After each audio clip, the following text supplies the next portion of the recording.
Quiet Place Day 1 is a prequel to the original, A Quiet Place and A Quiet Place Part 2. The story explores the origins of the terrifying alien monsters that have invaded Earth. These creatures come from a harsh planet, evolving into invulnerable sound hunters with bulletproof bodies. The first two films suggest that they arrived on Earth via meteors after the destruction of their homeworld. They evolved in total darkness, rendering them eyeless and solely reliant on sound to hunt. If you enjoyed this insight, don't forget to like and subscribe for more fascinating content.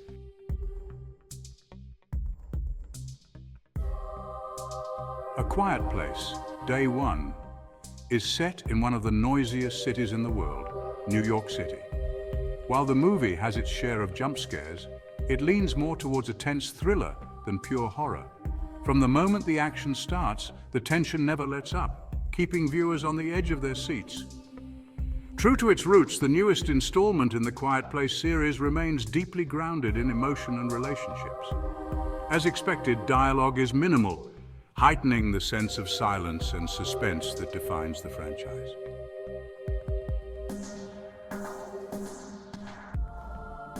Now let's hear how it all begins. Sam, a terminally ill cancer patient, resides at a hospice in New York City with her service cat, Frodo.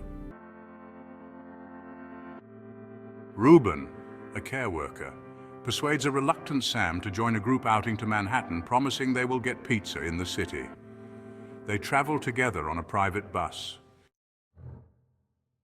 Upset by a puppet show in a theater, Sam leaves and returns to the bus, soon followed by Ruben and the group, who have been instructed to return to the hospice for an urgent but unspecified reason. Suddenly, meteor-like objects crash into the city and hostile extraterrestrial creatures begin attacking people. Amidst the chaos, Sam is knocked unconscious.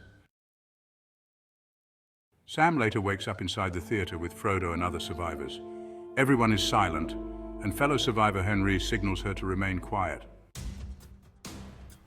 Overhead, military helicopters announce that civilians should stay silent and hidden until rescues can be made, with bridges leading out of the city being bombed to prevent the creatures from escaping the island. A panicked survivor inadvertently causes Henry to kill him in an attempt to calm him down.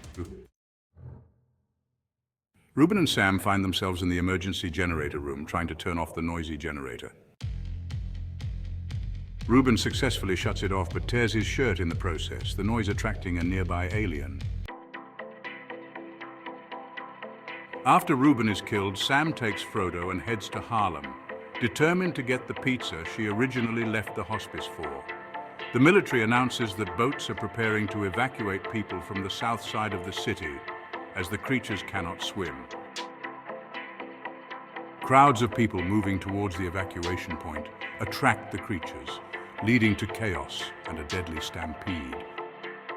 Sam flees in the opposite direction and is separated from Frodo. Eric, an English law student, surfaces from a flooded subway entrance. He encounters Frodo and follows him back to Sam.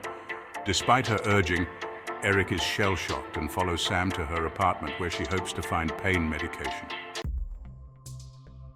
Sam and Eric agree to travel together, narrowly avoiding the creatures as they make their way to Harlem.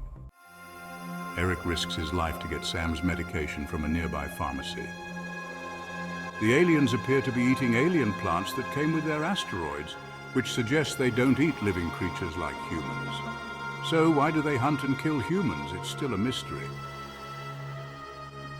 Sam reveals to Eric that as a child she used to watch her late father play jazz at a club, and afterward they would get pizza at Patsy's. This is something she desperately wants to do before succumbing to her illness. Although Patsy's is completely burnt, Eric manages to fulfill Sam's wish.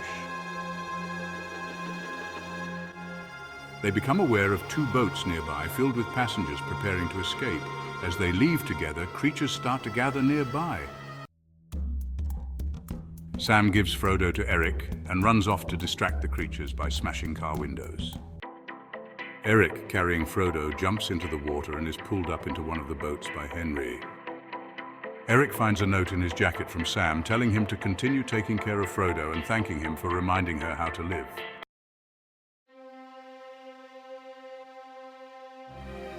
Sometime later, Sam walks into an empty street, seemingly ready to face anything, with Feeling Good by Nina Simone playing on an iPod portable speaker. Standing in the middle of the street, she removes the earphone jack from the speaker and smiles, waiting for a creature to arrive. Suddenly, a creature appears behind her and the screen cuts to black.